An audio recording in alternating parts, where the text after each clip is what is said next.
අයිබෝන් ඔයාලා හැමෝටම SNTV YouTube නාලිකාවට ඔයාලව ආදරයෙන් පිළිගන්නවා. අපේ ඉන්ටර්නැෂනල් රිලේෂන්ස් පාඩම් මාලාවේ අද අපි කතා කරන්න යන්නේ රියලිසම් තියරි එකේ ඉතාම වැදගත් කොටසක්. පසුගිය එපිසෝඩ් එකේ අපි කතා කරා රියලිසම් කියන්නේ මොකද්ද?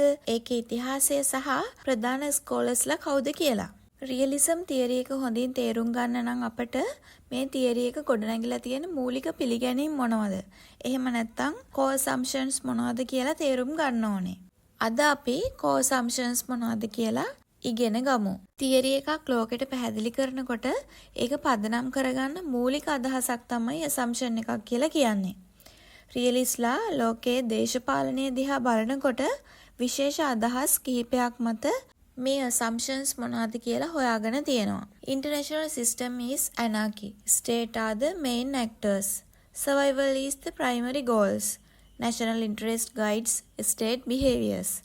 Power is central in international politics. Self-help system. අද අපි මේවා එකින් එක මොනවද කියලා පැහැදිලිව ඉගෙන ගමු.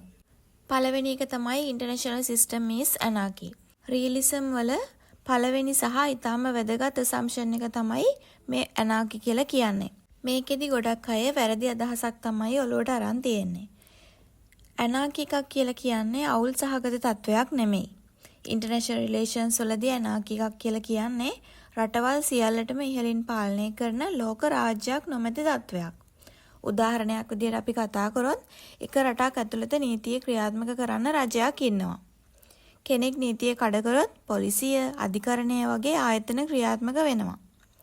ඒත් ලෝක මට්ටමේදී සියලුම රටවල් පාලනය කරන එකම රාජ්‍යයක් නැහැ. United Nations වල ආයතන තිබුණත් ඒවට සෑම රටක්ම බලයෙන් නීති පැනවීම සම්පූර්ණයෙන්ම කරන්න බලයක් නැහැ. ඒ නිසා රියලිස්ලා කියන්නේ රටක තම ආරක්ෂාව ගැන වගකීම Tamanටම ලැබෙනවා කියලා. මේ අදහස තමයි ඊළඟ assumption එක ඇති වෙන්න හේතුව වෙන්නේ. දෙවැනි එක තමයි states are the main actors. ඒ කියන්නේ ප්‍රධාන රාජ්‍යයන් actors කියලා තමයි මේකෙදි පැහැදිලි කරන්නේ. අපි මේක කලිනුත් ඉගෙන ගත්තා. රියලිසම් වලට අනුව international politics වල ප්‍රධානම actor එක තමයි state. ඒ කියන්නේ United States, China, India, ශ්‍රී ලංකා, රෂියා වගේ ස්වෛරී රාජ්‍යයන්. International organizations, NGO, multinational companies වගේ actorsලා වැදගත් උනත් අවසාන තීරණය ගන්න බලය තියෙන්නේ රාජ්‍යයන්ට. උදාහරණයක් අරගෙන අපි කතා කරොත් climate change ගැන මුළු ලෝකෙම කතා කරනවා. UN climate conference පවත්වනවා. නමුත් අවසානයේදී emissions අඩු කරනවද, renewables energy භාවිතා කරනවද, තමන්ගේ නීති වෙනස් කරනවද, මේ කියන දේවල් වලට තීරණ ගන්නේ රටවල්. මේ නිසා ස්ටේට් එක තමයි international politics වල මධ්‍යස්ථානය කියලා අපිට සලකන්න පුළුවන්. තුන්වෙනි එක තමයි survival is the primary goal. ඒ කියන්නේ පැවැත්ම ප්‍රධාන අරමුණ කියලා. රියලිසම් වලට අනුව සෑම රාජ්‍යයක්ම පළවෙනි සහ වැදගත්ම අරමුණ තමයි survival. ඒ කියන්නේ රටක් මුලින්ම තම භූමියේ ජනතාව ස්වාධීනත්වය ආරක්ෂා කරගන්න ඕන. මොකද රටක පැවැත්ම නැති වුණොත් ආර්ථික සංවර්ධනය, අධ්‍යාපනය, සමාජ සුබ සාධනය වගේ දේවල් ඉදිරියට ගෙන යන්න බෑ. උදාහරණයක් විදිහට යුද්ධයක් හෝ බරපතල තත්ත්වයක් හෝ ආරක්ෂක අර්බුදයක් ඇති වුණොත් රාජ්‍යයන් මුලින්ම අවධානය යොමු කරන්න ඕනේ national security එකට සහ territorial protection එකට. ඒ නිසා before a state can achieve prosperity it must first survive. ඒ කියන්නේ රාජ්‍යයකට සමෘද්ධිය අත් කර ගැනීමට පෙර ඒ මුලින්ම නොනැසී පැවතිය යුතුයි කියන එක.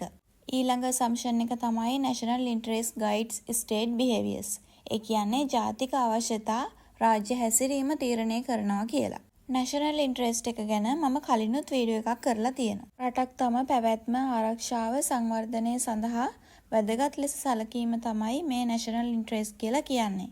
මේකට ඇතුළත් වෙනවා national security, economic growth එක, territorial integrity එක, political influence එක වගේ දේවල්.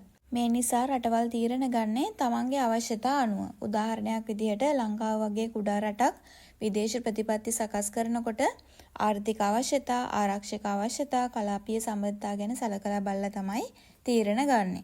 පස්වෙනි එක තමයි power is central in international politics. ඒ කියන්නේ බලය තමයි මූලික වෙන්නේ කියලා.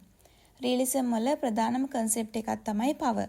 ඉතින් මේ ජාත්‍යන්තර දේශපාලනයේ බලය නොමැති රටකට තමන්ගේ අවශ්‍යතා ආරක්ෂා කරගන්න අපහසුයි. පව එක කියන්නේ හමුදා බලය විතරක් නෙමෙයි, මිලිටරි පව එක, ඉකොනොමික් පව එක, ටෙක්නොලොජිකල් පව එක, ඩිප්ලොමැටික් පව එක වගේ දේවල්. මේ නිසා අද රටවල් අතර තියෙන තරඟ යුද්ධ ශක්තිය ගැන පමණක් නෙමෙයි, ටෙක්නොලොජි, ඉකොනොමි සහ ග්ලෝබල් ඉන්ෆ්ලුවන්ස් එක ගැනත් ඇති වෙනවා. 6 වෙනි එක තමයි self help system. ඒ කියන්නේ තමන් මත රඳා පැවැත්ම. රටවල් අවසානයේ තම ආරක්ෂාව සඳහා තමන් මත රඳා සිටිය යුතුයි. රටවල් alliances හදාගත්තත් තමන්ගේ ඩිෆෙන්ස් කේපබිලිටි එක, ඉකොනොමික් ස්ට්‍රෙන්ත් එක, ස්ට්‍රැටජික් ප්ලෑනින්ග්ස් වර්ධනය කරගන්න ඕනේ. උදාහරණයක් විදිහට රටක් මිත්‍ර රටවල් සමග ආරක්ෂක ගිවිසුම් තිබුණත් තමන්ගේ හමුදා හැකියාවන් පවත්වාගෙන යන්න ඕනේ. අපි දැන් රියලිසම් තියරි එකේ මූලික assumptions මොනවද කියලා ඉගෙන ගත්තා. නමුත් රියලිසම් තේරුම් ගන්න තවත් වැදගත් concept දෙකක් තියෙනවා. ඒ තමයි security dilemma සහ balance of power. මේ දෙක අද ජාත්‍යන්තර දේශපාලනය තේරුම් ගන්න ගොඩක් වැදගත් වෙන concept දෙකක්. අපි බලමු මේ security dilemma කියන්නේ මොකක්ද කියලා.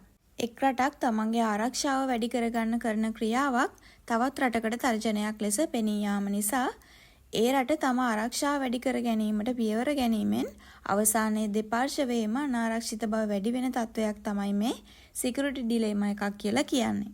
සරලව හිතන්න, ඔයාගේ අසල්වැසියෙක් තමන්ගේ ගෙදර උස තාප්පයක් හදනවා. ඔහුගේ අදහස වෙන්නේ තමන්ගේ ගෙදර ආරක්ෂා කරගන්න එක. හැබැයි ඔයා හිතනවා ඇයි මෙච්චර ආරක්ෂාව වැඩි කරගන්නේ? මේක මට තර්ජනයක් වෙයිද? මේ නිසා ඔයත් ගෙදර CCTV සිස්ටම් එකක් හදනවා. ඊට පස්සේ ඔහු තව තමන්ගේ ආරක්ෂාව වැඩි කරගන්න උත්සාහ කරනවා. අවසානයේ දෙදෙනාම තමන් ආරක්ෂා කරගන්න උත්සාහ කරත් දෙදෙනාගේ සැකේ තවත් වැඩි වෙනවා. මේ නිසා ආරවුල් පවා ඇති වෙන්න ඉඩකඩ තියෙනවා. ජාත්‍යන්තර දේශපාලනයත් මේ වගේ දෙයක් තමයි. ඉන්දියාව තම ආරක්ෂක හැකියාවන් වර්ධනය කරගන්නකොට පාකිස්තානයේ තම ආරක්ෂක ශක්තිය තවත් වැඩි කරගන්න උත්සාහ කරනවා. මේකෙදි රටවල් දෙකම කියන්න අපි යුද්ධ කරන්න නෙමෙයි, අපේ ආරක්ෂාව වැඩි කරගන්න කියලා. හැබැයි ප්‍රතිඵලය වෙන්නේ කලාපයේ ආරක්ෂක තරඟය තවත් වැඩි වෙන එක. මේ තත්ත්වය තමයි සිකියුරිටි ඩිලෙමා එකක් කියලා කියන්නේ. දැන් අපි බලමු balance of power කියන්නේ මොකක්ද කියලා. එක රටක් ඉතා බලවත් වුණොත් අනිත් රටවල් එකතු වෙලා ඒ බලය සමතුලිත කරන්න උත්සාහ කරනවා. මේකට තමයි balance of power කියලා කියන්නේ. ලෝකයේ එකම රටක් සියලු බලය අතර ගන්නවට වඩා රටවල් අතර බලයේ යම් සමතුලිතතාවයක් තිබීම ජාත්‍යන්තර ස්ථාවරත්වයට උපකාරී වෙනවා කියන අදහස තමයි මේකෙන් පැහැදිලි කරන්නේ. උදාහරණයක් විදිහට අපි කතා කරොත් ඉන්දු පැසිෆික් කලාපයේ රටවල් බොහෝ වෙලාවට තම ආරක්ෂක සහයෝගීතාවය ශක්තිමත් කරගන්නේ කලාපයේ බලතුලනය පවත්වාගෙන යාමේ අරමුණින්. ඉතින් මේක රටවල් තම ආරක්ෂාව සහ ජාතික අවශ්‍යතා ආරක්ෂා කර ගැනීම සඳහා කරන සාමාන්‍ය පියවරක් ලෙස සලකන්න පුළුවන්. ඉතින් අද අපි රියලිසම් තියරි එකේ මූලික assumptions ගැන ඉගෙන ගත්තා.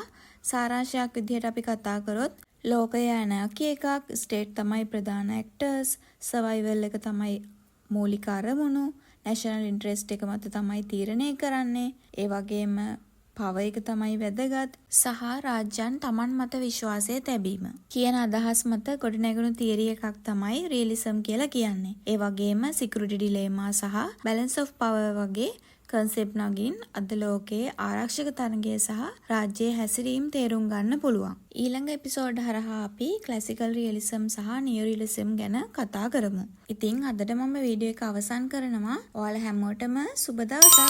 See you in the next video.